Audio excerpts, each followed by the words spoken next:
చినరావూరులోని ప్రభుత్వ ఐటీఐ శిక్షణ సంస్థలో బుధవారం ఉద్యోగ మేళా నిర్వహించారు. వివిధ కంపెనీల ప్రతినిధులు పాల్గొని సెలక్షన్స్ నిర్వహించి విద్యార్థులను ఉద్యోగాలకు ఎంపిక చేసుకున్నారు. స్థానిక చంద్రావూరులోని ప్రభుత్వ ఐటీఐ కేంద్రంలో బుధవారం ఉదయం నుండి జరిగిన ఉద్యోగ మేళాకు విశేష స్పందన లభించింది. ఐటీఐ ప్రిన్సిపాల్ రావిచంద్ర వెంకటేశ్వర్ల పర్యవేక్షణలో జరిగిన మేళాలో Divi's laboratory, equick dies and moulds సంస్థల ప్రతినిధులు పాల్గొని ఇంటర్వ్యూలు నిర్వహించారు. ITI fitter, turner, machinist, electrician, welder, ఇతర కోర్సుల విద్యార్థులు ఇంటర్వ్యూలో పాల్గొన్నారు.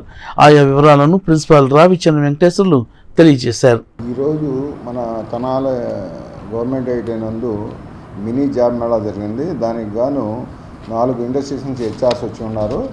దాంట్లో దివీస్ హైదరాబాదు, అదేవిధంగా ప్రైమరీ సోలార్ టెక్నీషియన్ ఏదైతే ఉందో దానికి సంబంధించిన ప్రైమరీ వాళ్ళు వచ్చి ఉన్నారు. టాటాకు సంబంధించిన వాళ్ళు.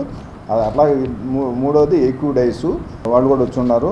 ఈ టాటా స్టై వాళ్ళు కూడా మనకి కొన్ని ట్రేడుల్ని ఏదో అప్గ్రేడ్ చేయడానికి కూడా వాళ్ళు ముందుకు వచ్చి ఉన్నారు. దానికి గాను మొత్తం కూడా మన మిషనరీ ఎక్విప్మెంట్ ఏవైతే ఉందో దాంట్లో మేమేమి ఐటీఐకి డెవలప్మెంట్కి చేయగలము, లేదా ఏదైనా మిషనరీ ఏదైనా రిపేరింగ్ ఏదైనా చేయించడానికి కానీ వాళ్ళు ముందుకు వచ్చి ఉన్నారు. టాటా స్టై వాళ్ళు. దానికి కానీ ఈ మొత్తం ఈరోజు ఈ జాబ్ మేళాకి 55 మంది అటెండ్ అయ్యారు. దాంట్లో మా ఐటీఐ పిల్లలే కాకుండా పీజీ విద్యార్థులు ఒక 5గురు, అదేవిధంగా డిప్లొమా వాళ్ళు ఒక 4 వచ్చి ఉన్నారు. అదేవిధంగా ఇంజనీరింగ్ చదివిన వాళ్ళు, డిగ్రీ చదివిన వాళ్ళు కూడా వివిధ కోర్సుల వాళ్ళు అందరూ కూడా వచ్చున్నారు. ఎందుకంటే ఇది డివీస్ వాళ్ళు మెడికల్ కంపెనీ కాబట్టి దానికి సంబంధించిన డిగ్రీ పిల్లలను కూడా తీసుకోవడానికి వాళ్ళు అష్యూరెన్స్ ఇచ్చారు.